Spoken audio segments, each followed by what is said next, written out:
자, 또 좀 숨고르기가 끝났으니까 개항서부터 이 광화도 조약 부분인데요. 뭐 내용이 어려워요. 이 근대사 부분이 뭐 매우 어렵습니다. 이게 특히 지금 이게 공무원 처음 도전하시는 분들, 이게 처음 1회독 하시는 분들 입장에서는 이게 좀 상당히 어려울 겁니다. 어려운 용어들도 많이 나오고, 그다음에 조약 내용 뭐 이런 것들을 우리가 또 기억해야 되는 문제들이 최근에 다량으로 출제되고 있기 때문에 조약만 기억하는 게 아니고 그 조약의 내용까지도 기억을 해야 되기 때문에 상당히 어려운 부분들이 있습니다. 좀 힘 좀 내시고 좀 들어가 보는데요. 여기 칠판 좀 한번 봐주십시오. 그 공부하실 때 그 좀 노트를 좀 하나 이렇게 좀 꺼내시고, 노트가 큰 노트가 필요합니다. 이거는 그래서 매핑 작업을 좀 해드릴 테니까 제목을 뭐라고 쓰냐면 개항의 구조적 이해 이렇게 좀 쓰십시오. 제가 이 구조적이라는 말을 되게 좋아하는데 이 개항을 좀 구조적으로 이해해 보고요. 그 다음에 이 개항을 구조적으로 이해하고 나서 우리 맨 뒤에 나오는 위정 척사 운동의 흐름까지 같이 여기서 잡아볼 거예요. 위정 척사 운동의 흐름까지 이거를 같이 잡아볼 거니까 좀 힘내서 할 수 있도록 합니다. 자, 여기 한번 볼게요. 자, 개항이라고 하는 것은 강화도 조약입니다. 우리가 이제 강화도 조약을 개항이 되었다라고 하는데 연도수를 좀 외우셔야 돼요. 이게 1876년에 강화도 조약이 체결되고요. 정식 명칭은 조일 수호 조규입니다. 이게 병자년이기 때문에 이게 이제 병자 조일 수호 조규 이렇게 되는데요. 하여튼 이 강화도 조약이 어떻게 체결됐는지를 좀 구조적으로 잡아보는데 일단 가운데 아직 쓰지 마세요. 그 여러분들 지금 동영상 수강하시는 분들은 정지 화면이 있으니까 좀 어느 정도 완성된 상태에서 정지를 시켜놓고 하신 다음에 또 다시 이어서 좀 들으시고 그러셨으면 좋겠어요. 한번 좀 집중만 해서 좀 들어주세요. 자, 개항이 됐어요. 자, 이 개항은 우리나라에서는 이후야 어떻든 간에 근대화의 서막이라고 보시면 됩니다. 그러니까 결국 우리나라가 이제 최초로 일본과 수교를 맺으면서 이제 근대 문물이 이제 이 개항 시점으로부터 이제 수용이 되게 되는데, 이 개항을 우리가 어떻게 해야 되면 이 개항에 이제 배경이 있겠죠. 뭐 개항의 원인이 있을 거예요. 개항이 뭐 그냥 이루어진 것은 아닐 테니까. 그러면 일단 이 개항에 타율적인 개항이 이루어졌다는 부분, 이 타율성의 접근이 좀 필요한데요. 이게 바로 운요 사건이라고 하는 거예요. 1875년에 일본 배 운요가 강화도 인근 해역에 접근을 하는데, 이게 당연히 이제 우리나라 해안에 접근을 했으니까 우리나라에서 이제 포를 사격하고 뭐 이러면서 이제 접근 금지를 원했겠죠. 근데 이제 이 운요가 포를 쏘고 뭐 또 강화도 지역 일부 지역을 점령하고 뭐 이러면서 이따가 이제 돌아가요. 이제 그러다 보니까 이 일본이 나중에 자국의 배에 이제 이 국기를 달고 있던 자국의 배에 포격을 한 것은 명백한 국제법 위반이다. 뭐 이러면서 다음 해에 군함을 이끌고 쳐들어와서 우리나라와 말 그대로 반강제적으로 이렇게 강화도 조약을 체결하게 되는 겁니다. 그래서 강화도 조약은 사실 우리나라가 이 개항에 대한 준비가 제대로 갖춰져 있지 않은 상태에서 개항을 했기 때문에 이 이후에 많은 문제점들이 발생을 하겠죠. 자, 그렇다면 이게 이제 1875년이고요. 운요 사건에 대해서는 교재에 나와 있으니까 간략하게 좀 읽어보시면 될 듯 싶고요. 이 운요 사건에 의해서 개항이 됐다. 근데 문제는 뭐냐면 이 개항은 제가 아까 전에 방금 전에 말씀드렸지만 이걸 우리나라에서는 근대화의 서막이라고 보거든요. 근데 이 근대화의 서막이 결국 일본에 의해서 이루어졌다 이렇게 돼버리면 이 근대사를 전개하는데 굉장히 어려워요. 그러니까 우리 한국 근대사는 식민지 근대화론이라고 하는 것을 깨부시기 위한 이론이 있거든요. 그래서 이 식민지 근대화론을 깨부시기 위한 방법론을 가지고 한국 근대사를 전개해야 돼요. 그러니까 뭐냐면 이렇게 돼서 일본에 의해서 우리나라가 근대화가 됐구나 이러면 결국 근대화의 시작은 일본에 의해서 됐구나 이렇게 되는 거예요. 그래서 결국 이 부분은 좀 무게 중심을 좀 약화시켜 주는 게 좋습니다. 그러니까 이제 이것 때문에 개항이 된 건 아니고 좀 말하긴 좀 그런데 너희가 이렇게 군함을 이끌고 와. 이걸 이제 함포 외교, 포함 외교라고도 해요. 그러니까 이제 군함을 이끌고 와서 막 포를 쏴서 막 문호를 개방하고, 이게 이제 일본이 미국한테 당했던 그 방법을 그대로 우리나라한테 쓴 거거든요. 근데 아무튼 어쨌든 간에 우리나라 입장은 뭐냐면, 일본 너희가 우리나라를 이렇게 강압적으로 개항하지 않아도 우리나라는 개항을 하려고 했었어. 이게 중요해요. 무슨 말씀인지 이해되시죠? 그러니까 너희가 이렇게 개항을 하지 않았어도 우리는 분명히 개항을 준비 중이었거든. 그러면 이제 그거에 대한 어떤 증거 자료들이 있어야 되잖아요. 그래서 이 위쪽이 중요합니다. 이 개항을 이제 자율적 시각으로 보는 접근 방법이 필요한데, 우리나라는 통상개화론자들이 있었어요.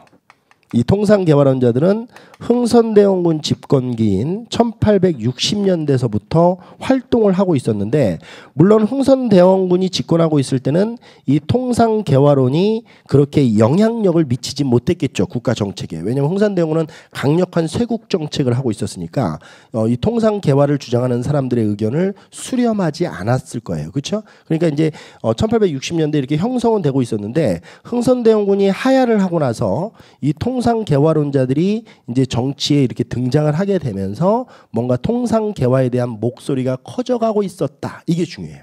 그래서 개항이 된 것이다. 그럼 결국 이거는 이제 자율적 개혁의 측면이니까 이쪽으로 무게중심을 확 끌어서 공부를 하시면 되고, 결국 시험 문제 출제되는 것도 이쪽에 무게중심이 시험 문제에 많이 나오는 겁니다. 자, 그렇다면 이쪽 이제 하나씩 볼게요. 자, 운요 사건을 일본이 일으킨 것도 뭔가 일본에서는 이제 계획이 있었을 텐데, 일본의 계획이 뭐냐면 이때 당시 일본 내부에서 정한론이라고 하는 이상한 이론이 유행을 하고 있었어요. 이 정한론은 뭐냐면 한반도 정벌론이거든요. 근데 이 한반도 정벌론이 나온 이유가 뭐냐면 이 서계 사건 때문에 나온 거예요. 이 서계라고 하는 것은 이제 일종의 외교 문서인데요. 일본이 외교 문서를 전달하기 위해서 일본이 사신을 파견해서 우리나라에 왔어요. 근데 이제 이 서계를 우리나라가 받질 않습니다. 뭔가 이렇게 하자를 들면서 이런 것 때문에 문제가 있어서 이 서계를 접수할 수 없다 이러면서 이 외교 문서를 반환해요. 그러면서 이제 일본의 입장에서는 우리와 이 조선이 이렇게 같이 좀 사이좋게 통상을 하지 못할 바에는 아예 한반도를 정벌해야 된다라고 하는 이론이 일본 정부 내에서 목소리가 커지고 있었고, 그 목소리에 의해서 결국 운요 사건이 터지면서 개항이 일어났다 이렇게 보는 거거든요. 그런데 이 정한론이 왜 일어났는지가 이제 중요합니다. 이 정한론을 제가 그림으로 좀 그려줄게요. 여기 한번 봅시다. 약식 기도를 그리겠습니다. 자, 제가 저번 강에서 여기 연해주가 1860년에 러시아로 넘어갔다고 그랬죠. 근데 이러다 보니까 일본은 1860년에 이 러시아가 이 연해주를 먹으면서 일본도 우리나라와 같이 두렵기는 마찬가지였어요. 뭐 왜 그러냐면, 러시아가 그 전부터 꾸준히 원했던 것은 남하 부동항을 획득하는 거예요. 부동항을 얻는 거거든요. 그래서 일본은 이런 생각을 했던 것 같아요. 러시아가 이제 연해주를 얻었으니까 다음은 이 조선으로 이렇게 들어올 것이다, 세력이. 이제 일본의 입장이에요. 그러면 러시아가 조선의 세력을 진출하게 되면 그 다음은 일본이 될 것이다. 이렇게 생각하고 있었던 거예요. 그러니까 결국 러시아가 세력을 이 한반도로 진출시키기 이전에 일본이 먼저 한반도로 세력이 진출돼야 된다. 일본의 세력이 한반도로 먼저 진출돼야 된다.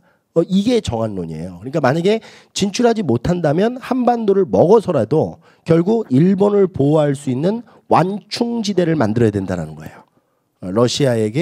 러시아로부터 일본을 보호할 수 있는 건 이제 한반도인데, 이 한반도를 일본을 보호하기 위한 완충지대로 만들고자 하는 것이 바로 한반도 정벌론인 정한론입니다. 그래서 이 정한론 때문에 결국 이런 사건이 일어난 거예요. 그래서 이 서계 사건과 정한론도 최근에는 모습을 보여요. 그러니까 여러분들 다 아시겠지만 최근 공무원의 경쟁률이 굉장히 높잖아요. 그래서 이게 한국사가 변별력이 없으면 만점자가 많이 속출합니다. 그래서 이제 이걸 걸러내기 위해서는 되면은 한국사 문제가 지엽적이고 어려워질 수밖에 없거든요. 이제 그러다 보니까 과거에는 나오지 않았던 문제들이 지금 모습을 많이 보여요. 그래서 이 서계 사건과 정한론도 이렇게 연결을 잘 해놓으셔야 됩니다. 자, 그 다음에 이제 위쪽에 무게중심을 두라고 했는데 이 통상개화론이 결국 뭐냐면 이 친구들을 나중에 이제 우리가 개화사상 공부할 때 초기 개화파라고 불러요. 그러니까 우리나라 초기에 이제 개화를 주장했던 사람들이다 이렇게 보시면 되는데, 물론 이제 개화 사상의 선구적 역할을 했던 뭐 최한기 이런 분들도 있어요. 근데 이런 분들보다는 실질적으로 뭔가 이제 정치의 수면 위로 올라와서 뭔가 우리나라의 이 통상 개화를 주장했던 사람들이 있었다는 게 중요한데, 이 사람들의 이름을 잘 기억해 놓으셔야 돼요. 여기가 시험 문제 많이 나온다고 말씀드렸죠. 박규수, 오경석, 유홍기, 이런 사람들이 바로 우리나라 초기 개화파, 통상 개화론자라고 보시면 됩니다. 이 박규수는 양반이고요. 이따가 얘기하겠지만 이게 우리 그 북학파 연암 박지원 선생의 손자분입니다. 이 박규수 선생이. 그러니까 이 양반이고요. 오경석은 역관이에요. 역관이니까 이제 통역관이니까 중인이겠죠. 그다음에 유홍기는 의관입니다. 역시 의사니까 중인이에요. 근데 이 통상 개화론이 왜 중요하냐면 이분들이 이제 이후에 등장하는 우리나라 개화파들을 다 길러내는 분들이에요. 그래서 박규수의 사랑방이 개화 학원이라고 보시면 됩니다. 그러니까 지금으로 얘기하면 박규수는 개화 학원장이고 유홍기, 오경석은 이제 선생들이에요. 이제 이 개화파들을 길러내는 강의를 했던 사람들인데, 강의를 하려면 교재가 있어야 되잖아요. 그러니까 이 교재까지도 시험 문제 나와요. 그래서 개화 사상을 가르치기 위해서는 뭐가 필요할까요? 어떤 내용이? 그렇죠. 세계 지리서 같은 게 필요합니다. 세계는 지금 이렇다.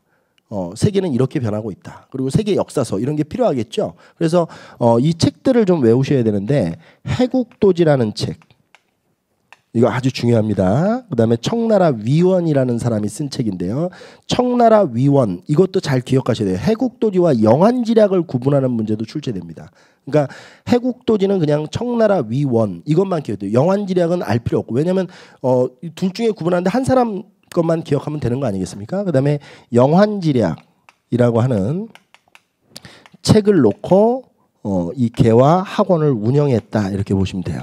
그래서 이 부분에다 이제 무게중심을 많이 실어 주셔야 됩니다. 자, 그런데 그럼 이 통상 개화론자들이 처음부터 이 통상 개화에 대한 생각을 갖고 있었느냐? 그렇지는 않고 이분들도 뭔가 대외적인 영향을 받았어요.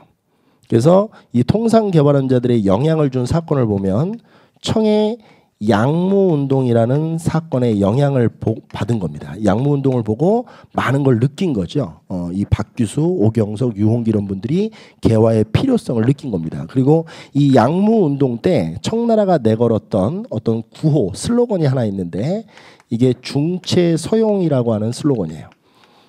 우리 저번 강에서 제가 얘기했는데, 이 중체서용이라고 하는 건 뭐냐면 중국을 몸으로 하고 서양에 이용할 수 있는 과학기술을 받아들이자고 하는 거니까, 이게 결국 우리나라에 들어와서 이름이 뭘로 바뀌는 거예요? 동도서기로 바뀌는 겁니다. 그러니까 중국을 몸으로 하고 서양의 기술을 받아들이자. 그러니까 동양을 지키고 서양을 받아들이자. 이게 이제 동도서기로 우리나라에서는 바뀌는 거예요. 그러니까 우리나라에서는 이게 가장 영향을 많이 주는 겁니다. 제가 아까 전에도 얘기했지만 동도서기론이 결국 우리나라 개화의 주류거든요. 그걸 잘 파악하셔야 되고, 또 하나는 이제 일본의 문명 개화론의 영향을 받은 거예요. 문명 개화론.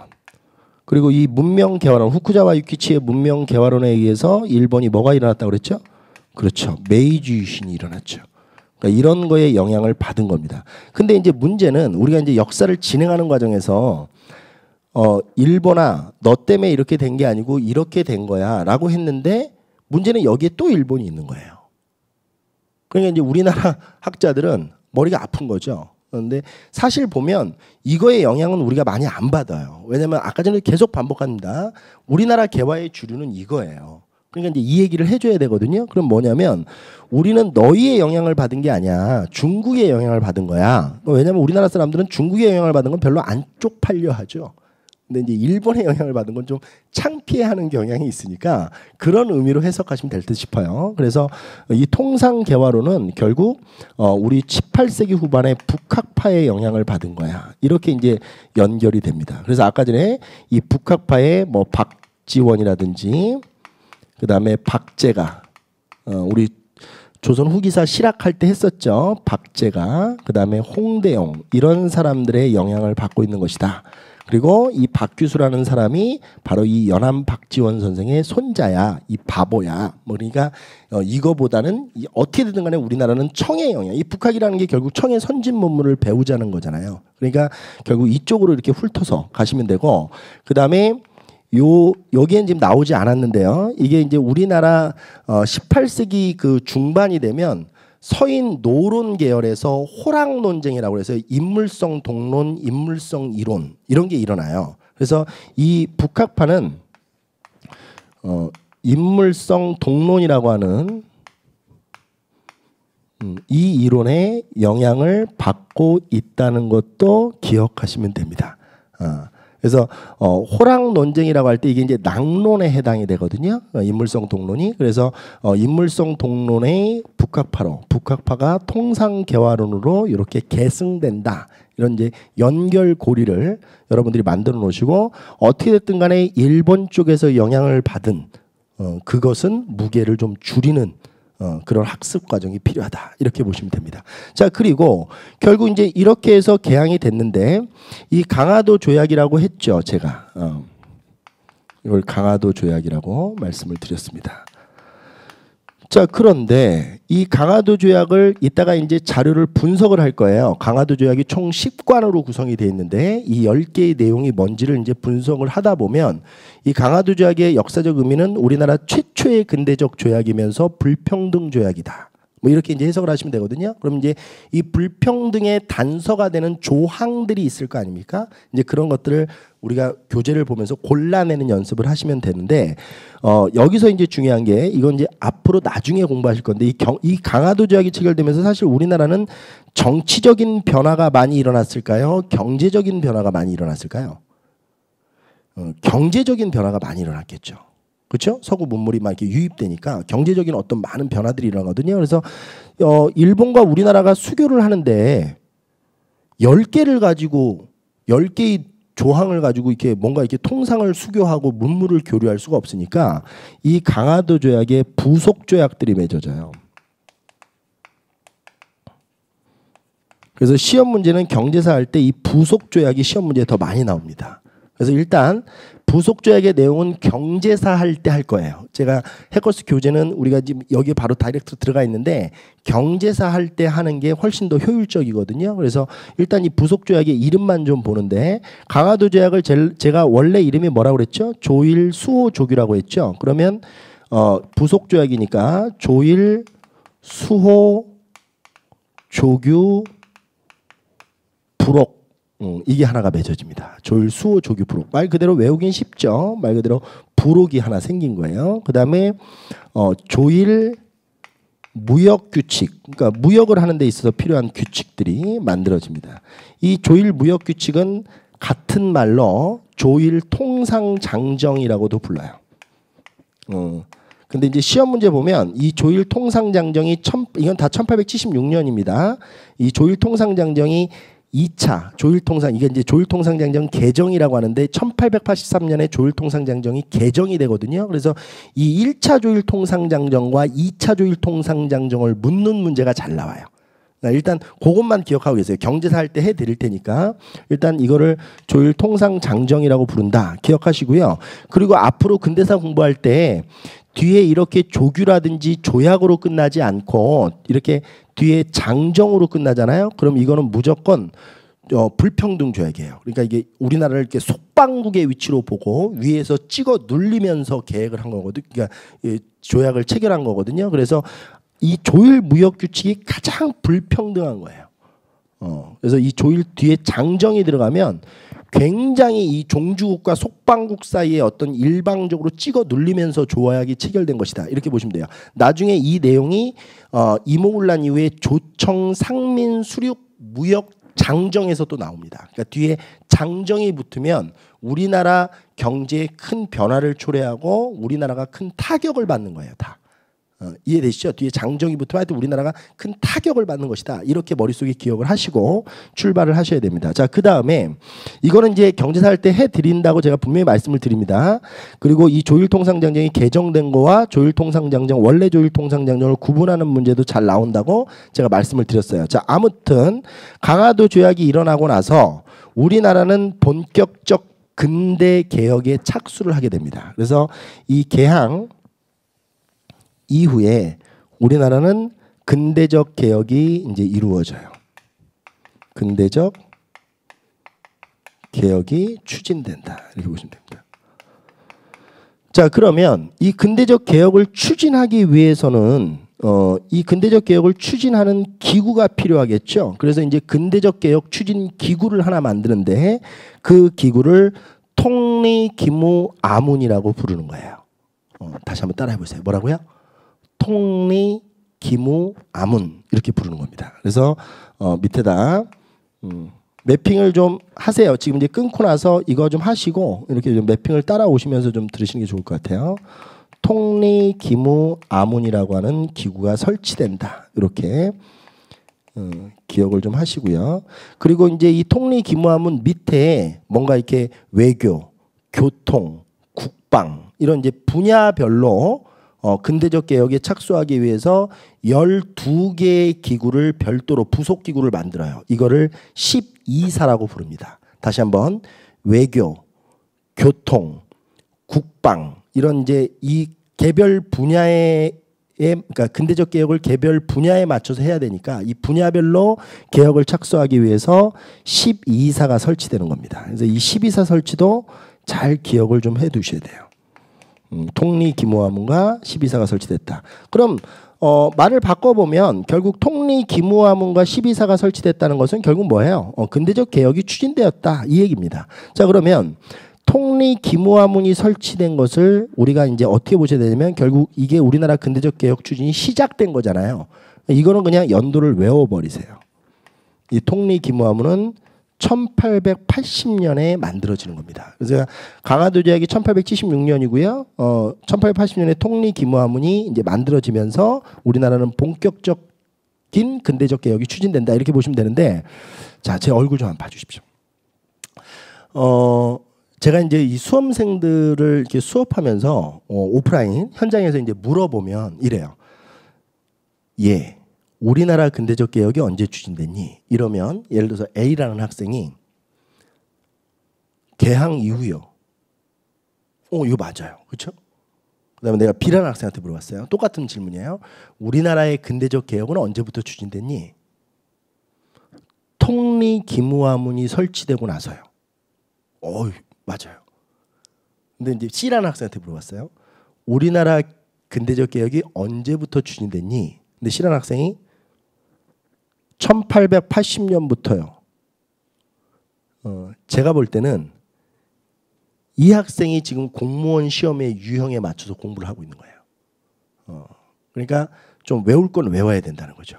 그러니까 전체적인 어떤 흐름으로 이게 뭔가 끌고 가려고 하지 말고, 그러니까 결국 우리나라 제가 지금 이 문제의 질문의 취지를 우리나라 근대적 개혁은 언제부터 언제냐고 물어봤잖아요. 그러면 결국 시간을 얘기해 주는 게 맞아요. 그러니까 1880년부터요. 이렇게 얘기를 좀 해줄 수 있어야 된다는 거예요. 그래서 요 연도수는 좀 힘드시더라도 좀 암기를 좀 해두시는 게 좋고요. 제가 지금 강조하는 부분입니다. 왜 그러냐면 이후에 제가 왜 이걸 외우라고 하는지는 알게 돼요. 자, 그러면 이제 두 번째 볼게요. 우리나라가 이제 근대적 개혁을 추진하려고 하는데 주변 뭐 청이라든지 일본이라든지 이런 나라는 이미 근대적 개혁에 착수를 하고 있었거든요. 그러면 우리나라가 근대적 개혁 추진에 실패를 하지 않으려면 주변 나라들이 어떻게 근대적 개혁을 추진하고 있는지를 좀 배워오면 시행착오를 줄일 수 있잖아요. 이해되십니까? 무슨 말인지? 다시 한번 얘기할게요. 어차피 우리나라는 이제 근대적 개혁이 추진되는데 청이나 일본이 근대적 개혁이 먼저 시작됐거든요. 그럼 결국 청이, 일본이 어떻게 근대적 개혁을 추진하고 있는지를 좀 배워가지고 오면 우리나라가 근대적 개혁을 추진하는 과정에서 시행착오를 줄일 수 있으니까 사절단을 보내는 거예요. 이 사절단이라고 하는 것은 근대적 개혁 추진을 배워가지고 오는 사절단입니다. 그래서 이 사절단에는 일본에 보낸 사절단, 청나라에 보낸 사절단, 요거를 구분하실 필요가 있어요. 근데 이제 뭐 나중에 이제 1882년에 조미수 통상조, 미국과 수교를 맺고 나서 보빙 사절단, 우리가 흔히 이제 보빙사라고 하는 사절단도 파견이 되는데 이것도 이제 근대 문물을 시찰하고 오는 거예요. 근데 이제 보빙사는 나중에 조미수 통상조약이라는 걸 할 때 조미수 통상조약이 체결됐으면 당연히 이제 원래 지금으로 얘기하면 다른 나라와 수교가 체결되면 그 나라도 우리나라의 대사관을 만들고 우리나라도 그 나라의 대사관을 만드는 거예요. 근데 이제 이때 당시에는 대사관을 만들 여력이 없으니까 사절단을 보내는 거거든요. 그러면 일본과 수교가 체결된 직후에 파견되었던 사절단이 뭐냐면 바로 이 수신사라고 하는 사절단입니다. 근데 이 수신사는 1차부터 4차까지 파견이 돼요. 1차, 2차, 3차. 우리 4차는 잘 안 배우는데 우리 해커스 교재에 3차까지만 나오거든요. 근데 아무튼 1차, 2차, 3차까지만이라도 기억을 해 놓으셔야 돼요. 근데 이 수신사는 공식 사절단이에요. 이게 뭐가 바뀐 거냐면 1607년부터 숙종 때부터 파견되었던 이게 숙종은 아니죠. 그 전부터 파견되었던 광해군 때죠. 광해군 때부터 파견되었던 조선통신사가 이름을 바꾼 거예요. 이름을. 그래서 이거는 공식 사절단이다. 이렇게 정리를 좀 하시고요. 왜 이 얘기를 하는지는 바로 보시면 돼요. 그 다음에 일본에 파견된 사절단이 조사시찰단. 우리가 이제 옛날 교과서 같은 데는 신사유람단이라고 했던 건데 조사시찰단이 파견되거든요. 이거는 이제 비공식 사절단이에요. 근데 시험 문제는 이 수신사 중에는 2차 수신사가 시험 문제 많이 나와요. 이거는 이제 정리를 좀 해드릴 겁니다. 그 다음에 조사시찰단은 한 번만 파견되는데 이 파견되는 연도가 1881년이에요. 수신사는 1881년에는 파견되지 않거든요. 이게 1차 파견이 1876년 강화도 조약 체결되고 나서고요. 2차 수신사가 1880년, 3차 수신사가 1882년, 83년이에요. 그러니까 82년이라고 해도 되고 83년이라고 해도 돼요. 왜냐하면 이게 이모군란 이후에 사과 사절단을 보낸 거기 때문에. 근데 어떻게 됐든 간에 이 수신사는 81년에 파견이 안 되니까 이 두 개를 구분하는 방법 중에서는 연도수를 외워놓는 것만큼 확실한 방법이 없어요. 그러니까 일본으로 사절단이 파견되었는데 예를 들어서 앞에 전문에 1881년에 일본에 사절단을 파견하였다. 이러면 이건 뒤에 읽어볼 것도 없는 거예요. 그러니까 이건 수신사가 아니고 무조건 조사시찰단이 되는 거니까. 그리고 이 조사시찰단을 이끌고 갔던 사람이 누구냐면 박정양이라는 인물이에요. 이 인물도 좀 머릿속에 기억을 해 두시는 게 좋습니다. 그리고 이 조사시찰단이 나중에 돌아와서 문견사건이라고 하는 책을 이게 어떻게 보면 이제 시찰을 하고 와서 이걸 이제 기행을 잘 해서 기행문을 잘 써서 정부에게 보고를 한 문서예요. 이걸 문견사건이라고 합니다. 그래서 이 책까지도 이 조사시찰단은 잘 기억을 해 놓으셔야 돼요. 또 일부 사람들이 본국으로 돌아오지 않고 일본에서 유학도 하고 막 이러거든요. 그래서 이 조사시찰단이 실질적으로 정부의 어떤 근대적 개혁 추진에 상당히 도움을 줬던 그런 사절단입니다. 그다음에 이제 청으로 보면 이 청은 영선사라는 사절단이 파견돼요. 근데 흥선대원군 때부터 사실 우리나라가 근대 그 서양 문물 중에서 가장 관심을 갖고 있던 분야가 어디냐면 무기입니다. 무기. 서양 대포들 이런 거에 관심을 갖고 있었거든요. 그래서 영선사는 어디를 간 거냐면 중국 청나라 텐진에 있는 기기국이라고 하는 근대적 무기 공장을 시찰하고 와요. 그래서 이 무기 공장을 시찰하기 위해서 이제 파견됐는데 이걸 이끌고 간 시기가 언제냐면 역시 1881년이에요. 그러면 제가 이거를 왜 좀 기억해 놓으라고 했는지 이해가 되실 거예요. 요거 만들어지고 바로 다음 해에 다 파견되는 거죠. 그렇죠? 요거 만들어지고 나서 바로 다음 해에 조사시찰단 영선사 다 파견되는 겁니다. 영선사를 이끌고 갔던 사람이 누구냐면 김윤식이라고 하는 사람이에요. 이 사람도 기억을 좀 해 놓으십시오. 그리고 이 영선사는 원래 이제 파견이 될 때는 3년을 기한을 두고 파견을 했어요. 텐진 기기국에 파견을 했는데 이게 이제 국가 재정 지원이 제대로 되지 않는 바람에 1년 만에 조기 귀국을 합니다. 그래서 영선사가 1881년에 갔다가 1882년에 조기 귀국을 해요. 조기에 귀국을 하고 이 친구들이 어떻게 됐든 간에 텐진의 기구에서 그 근대식 무기 제조 과정을 배웠잖아요. 그래서 1883년이 되면 우리나라 최초로 근대식 무기 공장이 만들어져요. 그거를 기기창이라고 하거든요. 그래서 이 영선사라고 하는 이 사절단은 시험 문제 출제될 때는 이 기기창과 연결해서 시험 문제가 나오니까 이 과정을 빠짐없이 정리를 좀 해놓으실 필요가 있습니다. 그래서 이렇게 수신사와 조사시찰단 영선사를 기억을 하고 이 수신사는 얘기를 안 했어요. 1차, 2차, 3차 수신사는 나중에 정리를 좀 다시 빼서 정리를 좀 해드리겠습니다. 자, 그 다음에 군제 개편이 일어납니다. 이 군제 개편도 1881년에 일어나요.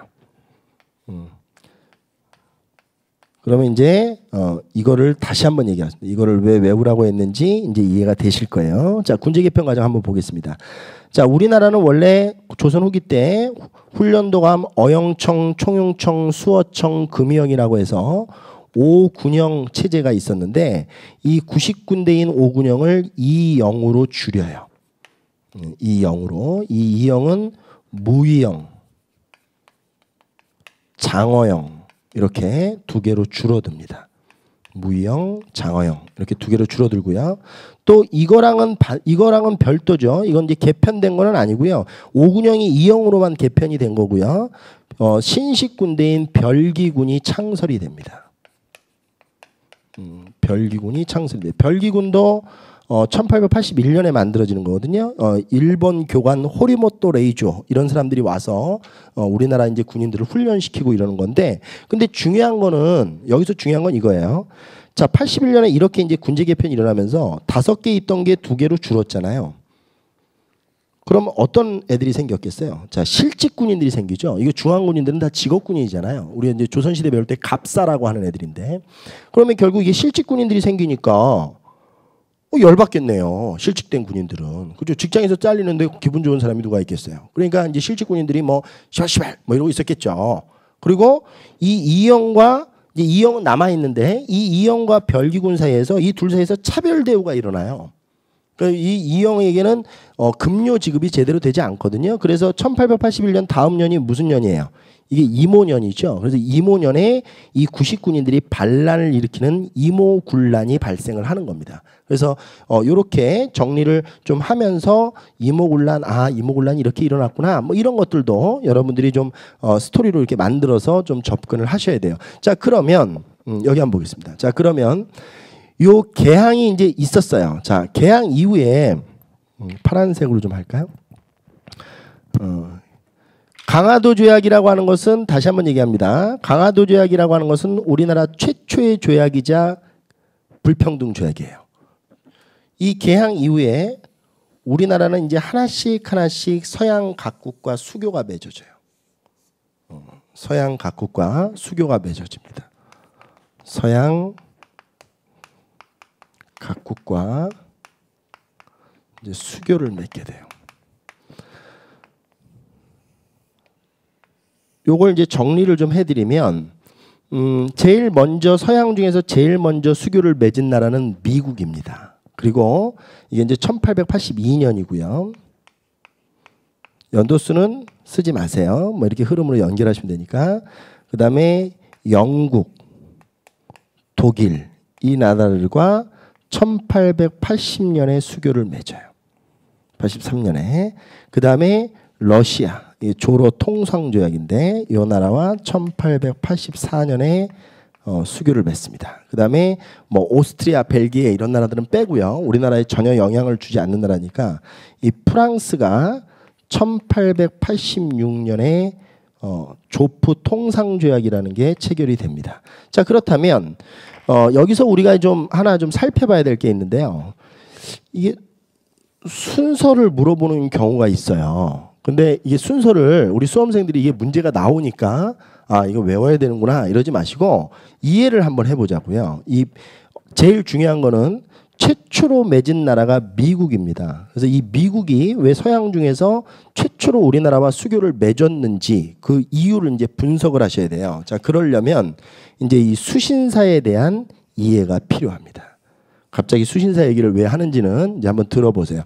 자, 미국 부분을 이렇게 이제 화살표로 빼시고요. 자, 1차 수신사부터 들어갑니다.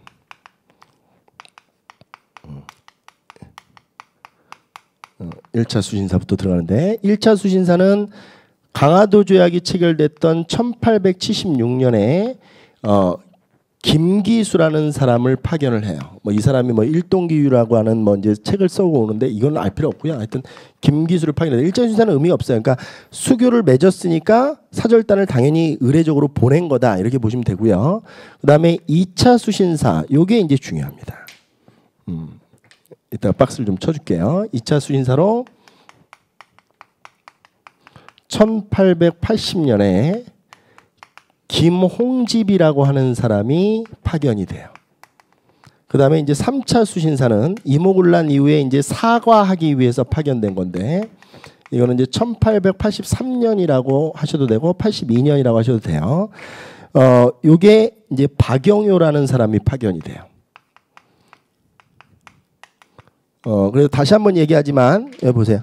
이 김기수라는 사람이 파견돼서 일본의 근대적 문물을 시찰하고 와서 뭐 이렇게 시찰문을 하나 작성했다. 뭐 이런 거 정도만 기억하시면 되고 그다음에 박영회와 관련된 3차 수신사는 이 사람이 이제 갈 때 이 배 안에서 태극기를 고안해서 우리나라의 처음의 국기인 태극기 지금은 이 태극기가 이때 처음 만들어져요. 그러니까 태극기가 고안됐다는 것. 배 안에서 이런 것들은 좀 상식적으로 기억을 좀 해두시면 됩니다. 그래서 1차 수신사부터 2차 이게 3차 수신사 이렇게 이제 기억을 해놓고 제가 얘기 드렸지만 중요한 거는 2차 수신사예요. 2차 수신사를 이제 어떻게 우리가 공부를 하느냐가 중요하거든요. 2차 수신사를 요게 이제 시험 문제에 폭발적으로 나오는 겁니다. 자 그렇다면 이거는 이제 좀 위로 올릴게요. 자, 2차 수신사는요. 요 전이니까 2차 수신사는 김홍집이가 파견이 됐어요. 근데 이 김홍집이가 이제 파견이 됐더니 이때 당시에 이제 지금으로 얘기해 볼게요. 주일 중국 대사관이 있을 거 아니에요. 일본의 중국 대사관이. 그럼 이제 주일 중국 대사도 있겠죠. 근데 이때는 대사라는 말보다는 공사라는 표현을 썼거든요. 그래서 주일 청나라 공사가 있었어요. 이 사람 이름이 황준셴이라는 사람이에요.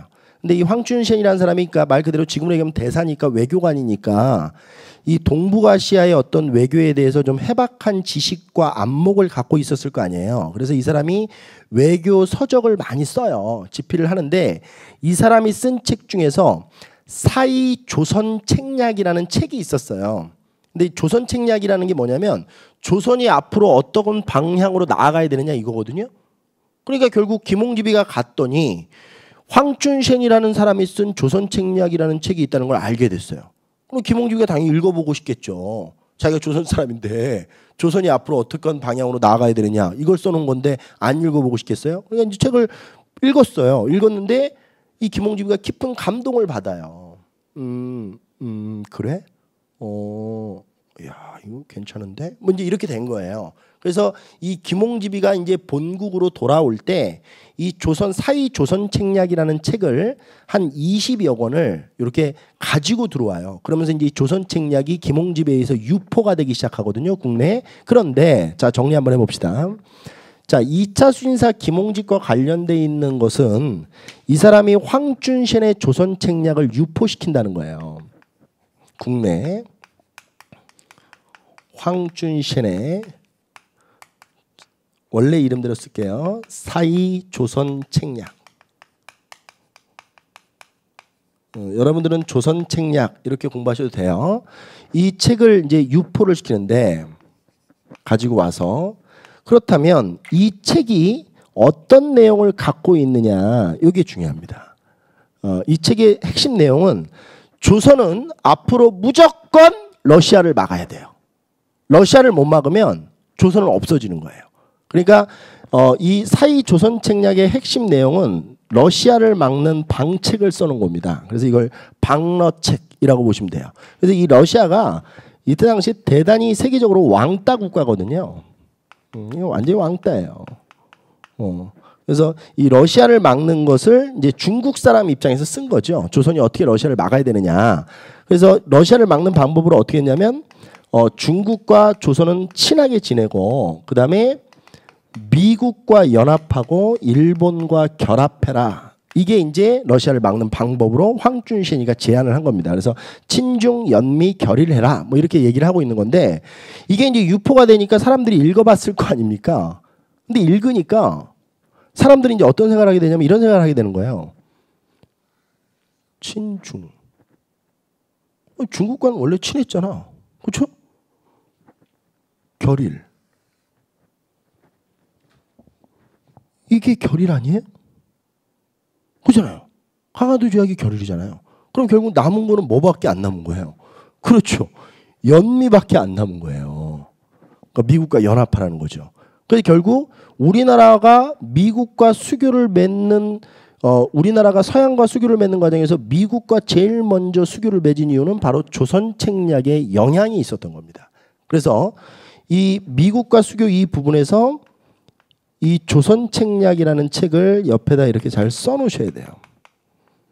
조선 책략에 의해서 미국과 수교가 맺어진다 이렇게 보시면 되고요. 그리고 이제 요거를 하나로 묶으세요. 2차 수신사. 제가 이제 답을 하나 불러드릴 테니까 이 2차 수신사 이 김홍집 황춘신의 사이조선 책략을 하나로 묶어버리면 이 이후에 우리나라에서 일어났던 일들을 정리를 하셔야 돼요. 이 사이조선 책략 때문에 일어났던 일. 일단 플러스적 요인. 그러니까 이 조선 책략이 하라는 대로 한 게 뭐예요? 그렇죠. 미국과 수교를 맺은 거예요. 이거를 조미수호 통상조약이라고 하는 거예요.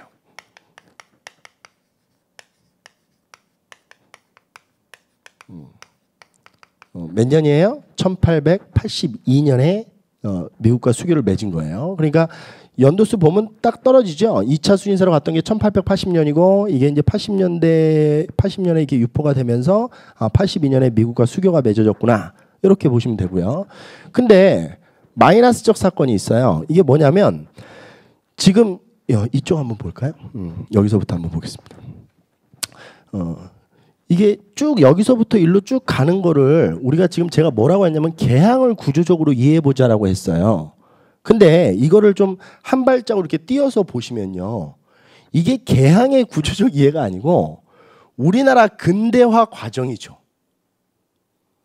그러니까 이 도시화가 왜 중요한지를 느끼셔야 돼요. 이게 잘 보면 우리나라 근대화가 어떻게 되고 있는지에 대한 과정이잖아요. 그러면 근대화가 진행되는 과정 속에서 근대화를 막으려고 했던 것이 위정척사 운동이거든요. 그래서 위정척사 운동의 흐름을 한 번에 잡아볼 수 있다는 얘기예요. 뭐냐면 시간대별로 이거를 반대하면 위정척사 운동의 흐름이 될 테니까. 이해되시나요? 자, 그러면 이 조선 책략이 유포되고 나서 위정척사 운동이 일어나요. 그러니까 이건 이제 1880년대 위정척사 운동이겠죠. 위정척사 운동은 양반 유생들이 일으키는 건데 양반 유생들 입장에서 보면 이거 다 이해가 안 되는 거죠. 뭐 친중은 뭐 당연한 건데 미국과 연합하고 일본과 결합해라. 이게 이해가 안 되는 거예요. 물론 지금 현재 일본과 결합은 돼 있지만 이런 거 자체가 다 반발이죠. 그래서 이만손이라는 사람이 중심이 돼서 영남 만인소 사건이라는 걸 일으켜요.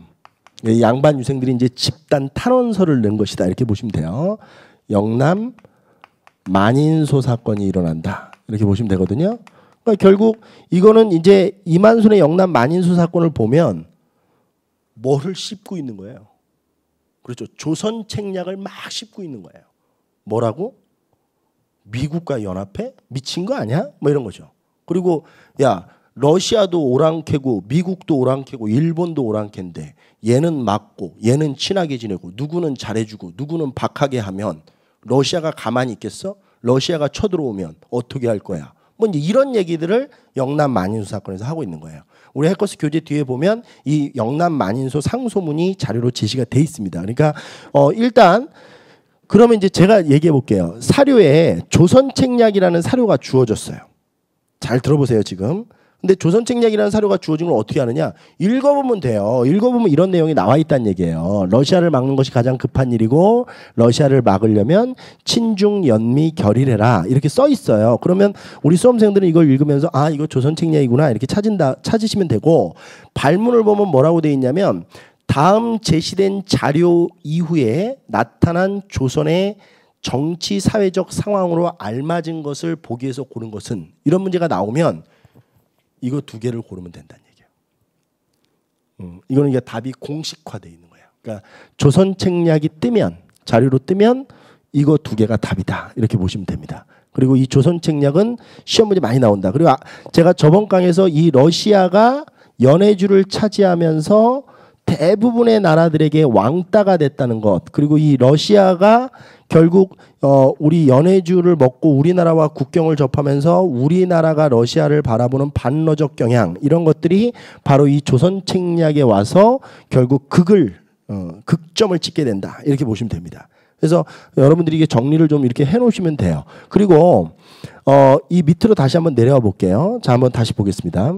자 좋다. 황춘신의 조선책략이 김홍집에 의해서 유포되고 나서 우리나라에서는 조미소 통상조약이 체결되고 이만손의 영남 만인소 사건도 일어났어요. 자 그렇다면 이 미국, 영국, 독일을 이번에는 한 세트로 이렇게 묶어버리세요.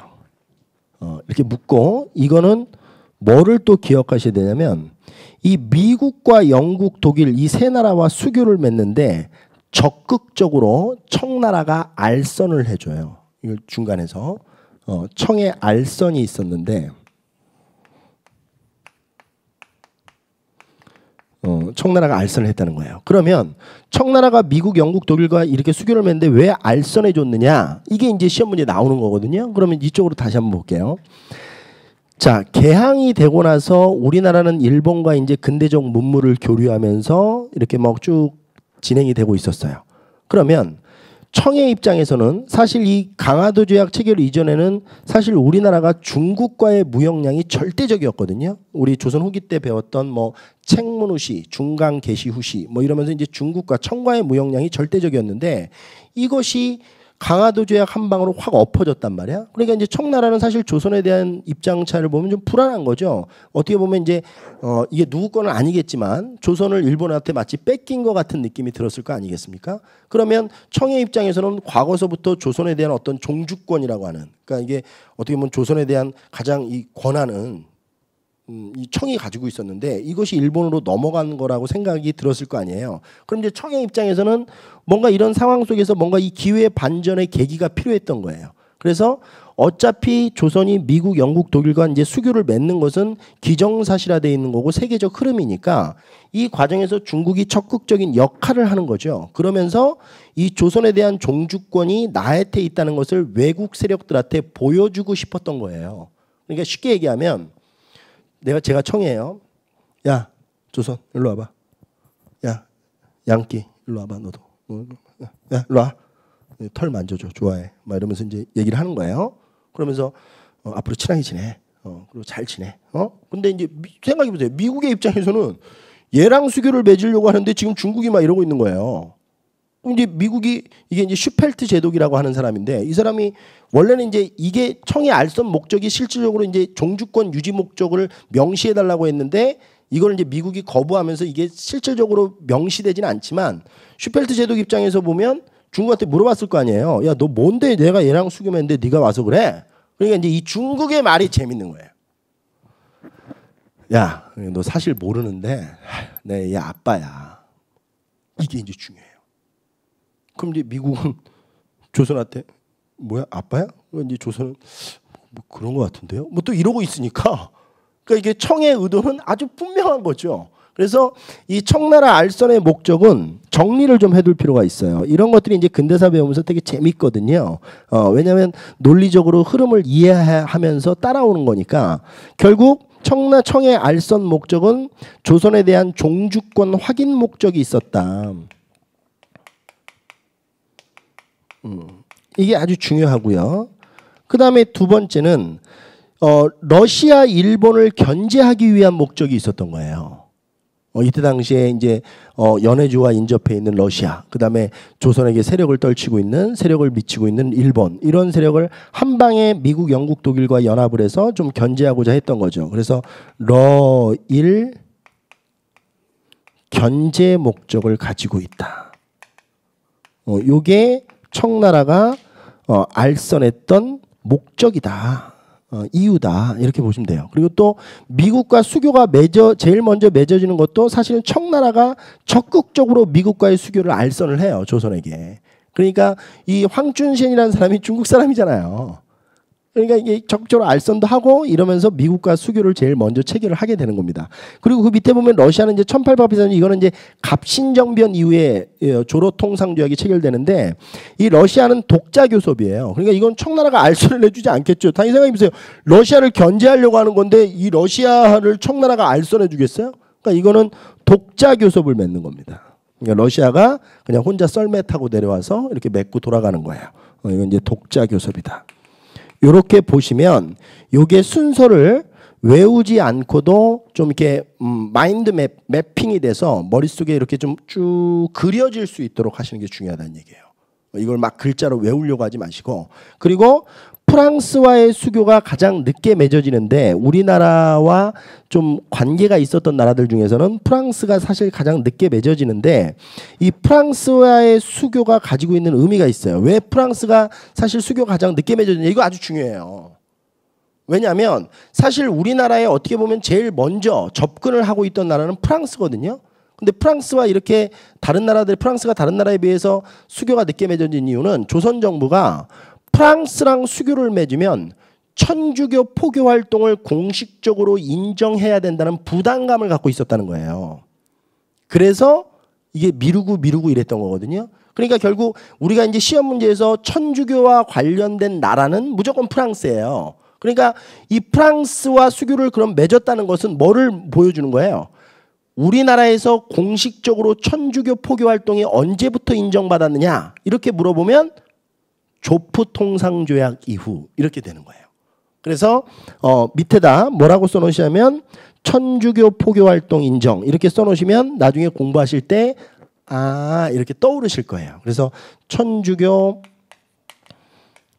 포교 활동 인정과 관련해서 이 프랑스와의 수교가 늦어진 것도 기억하고 프랑스와 수교를 맺으면서 천주교 포교 활동이 공식적으로 인정을 받았다는 것도 아울러 우리 수험생들이 기억을 해 주시면 됩니다.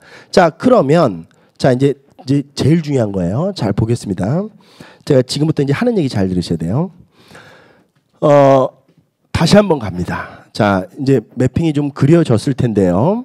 이게 이제 개항의 구조적 이해라고 하는 매핑입니다. 그러니까 요거를 딸 보셔야 돼요. 다를 때까지. 그리고 여기 이제 한번 보세요. 이게 개항의 구조적 이해지만 사실 한 발자국 뛰어서 보면 제가 뭐라고 그랬어요? 근대적 개혁 추진 과정이죠. 우리나라가 이제 근대화되는 과정인데 이 근대화되는 과정 속에서 이 근대화를 막으려고 하는 운동이 일어난다는 거예요. 이거를 위정척사 운동이라고 하는데 이 위정척사 운동은 보통 1860년대 위정척사, 1870년대 위정척사, 1880년대 위정척사, 1890년대 위정척사를 구분하는 문제가 출제가 됩니다. 그래서 1860년대 앞부분 뺄게요. 60년대, 70년대, 80년대, 90년대 위정척사 운동을 보통 수험생들이 위정척사 운동 편에 교재를 보고 외우시려고 하는데 외우지 마시고 자 볼게요. 이 통상개화론이 언제 등장을 했다고 했어요? 이 사람들이 1860년대에 등장을 했죠. 여러분들은 여기다 점선으로 이렇게 형광펜으로 칠하세요. 형광펜 있으시면 이게 이제 1860년대란 말이에요. 처음 등장한 모습이 연대는 빼겠습니다. 자, 그렇다면 이 사람들이 뭘 주장했던 거예요? 서양과의 통상수교를 주장했던 거잖아요. 그러면 서양과의 통상수교를 반대하면 1880년대 위정척사가 되는 거예요. 다시 한번 봅시다.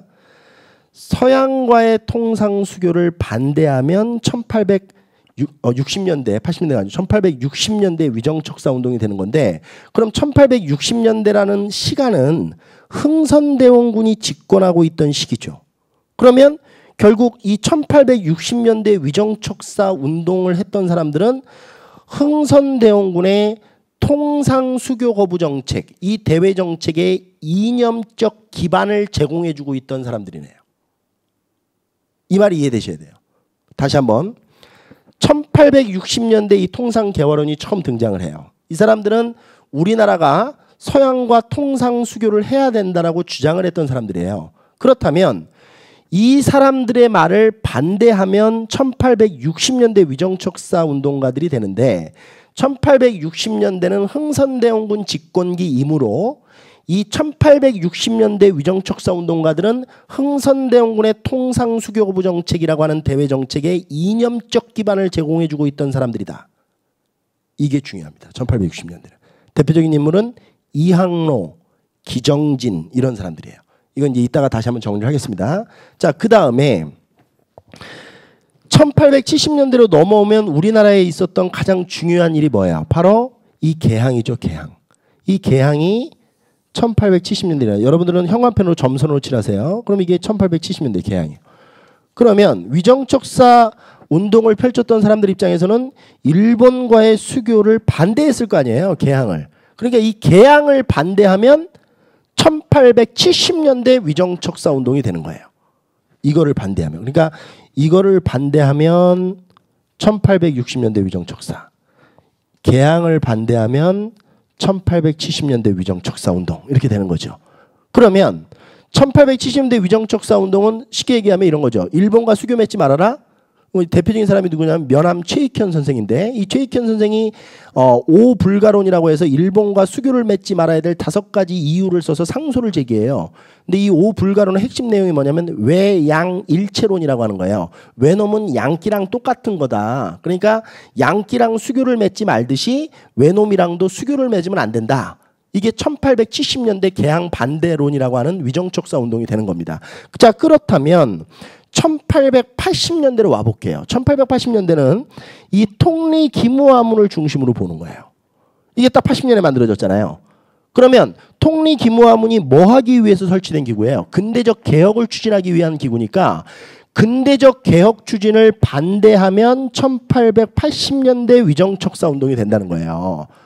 통리 기무화문 없애라! 뭐 이런 거 있잖아요. 이러면 1880년대 위정척사 운동이 되는 거고, 1880년대 위정척사 운동에 하나를 더 넣어줘야 될 게 바로 이 사건을 1880년대 위정척사 운동으로 넣어주면 되는 거예요. 이게 1880년대잖아요. 그렇죠? 그러니까 1880년대 위정척사 운동은 두 개로 가는 거예요. 근대적 개혁 추진 반발. 그렇죠? 개화정책 추진을 반발하는 거고, 조선 책략 비판. 뭐 비판?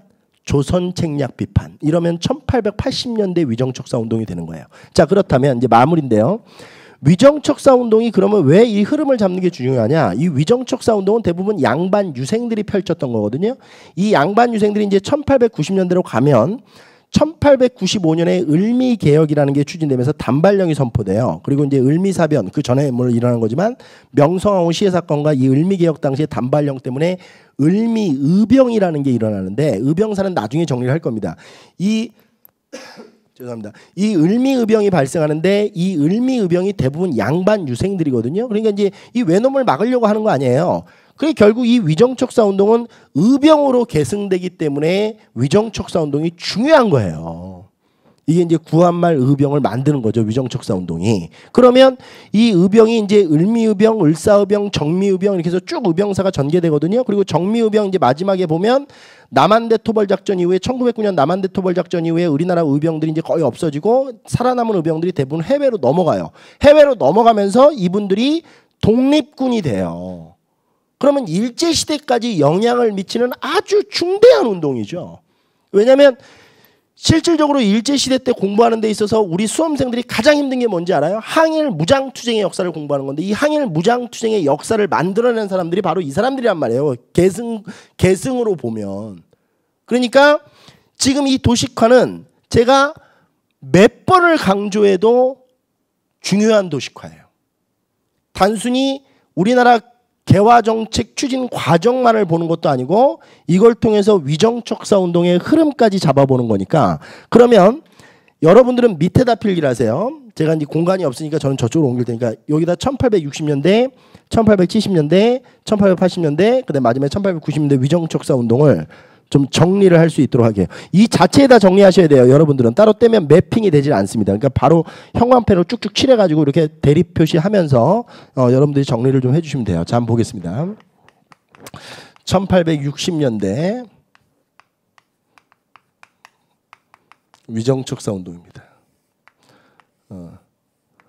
서양과의 통상수교를 반대하는 거예요. 서양과의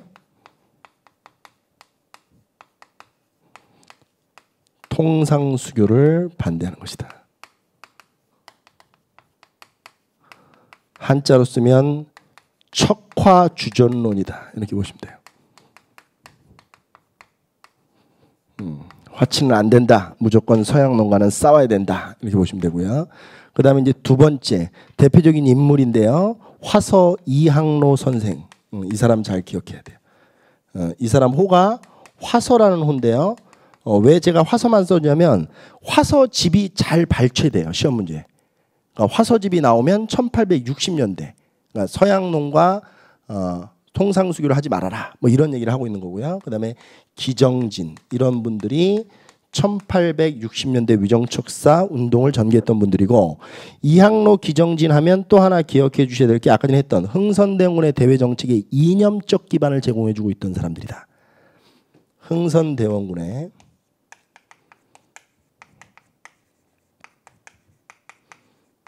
어떻게 보면 흥선대원군 집권기 때 양반 유생들과 흥선대원군은 사이가 안 좋죠. 양반 유생들을 막 열받게 했던 게 많죠. 뭐 서원도 철폐하고 묘지림도 벌목하고 원납정도 징수하고 뭐 이러면서 이제 많은 어떻게 보면 트러블이 있었는데 흥선대원과 양반 유생들의 공통점이라고 하는 것은 바로 대외정책에 대한 기조죠. 이 대외정책 기조는 동일한 거 아닙니까? 그래서 이 흥선대원군의 대외정책에 이념적 기반을 제공해주고 있다. 이것도 정리를 좀 해두셔야 됩니다. 자, 그 다음에 1870년대로 넘어가 봅니다. 자, 1870년대 여러분들은 화살표 저 밑에다 개항 밑에다 하시면 됩니다. 개항 반대죠. 일본에게 개항하는 걸 반대한다. 개항 반대론이고요. 대표적인 사람은 면함 최익현입니다. 이 면함집이 잘 발췌돼요. 이 최익현의 호가 면함이라는 것도 기억을 해두시면 편합니다. 그 다음에 유인석 이런 사람들이 중심이 되어 있는데 이 최익현의 오불가론 이거 잘 기억하셔야 돼요. 오불가론.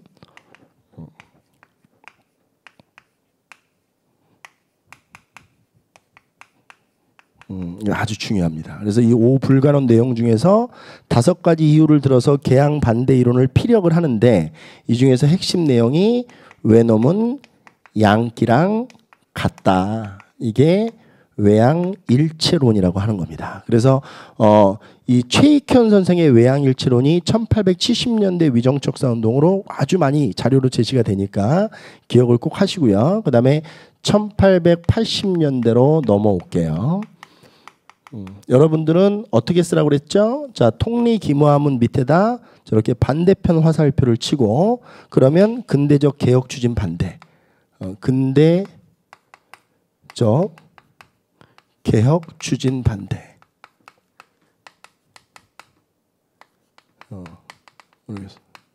이렇게 쓰면 되겠죠. 뭐 근대화 정책 반대. 뭐 같은 말이에요. 뭐 엉덩이나 궁뎅이나. 그다음에 두 번째 조선 책략을 비판한다는 것. 이게 이제 영남 만유 사건이죠. 조선 책략 비판. 조선 책략이 유포됐던 게 1880년대죠. 그래서 대표적인 인물들을 좀 써보면 이 사람은 쓰지 맙시다. 이 사람은 쓰니까 학생들이 헷갈려. 한 사람만 기억합니다. 이만손 이 사람만 기억을 하시면 돼요.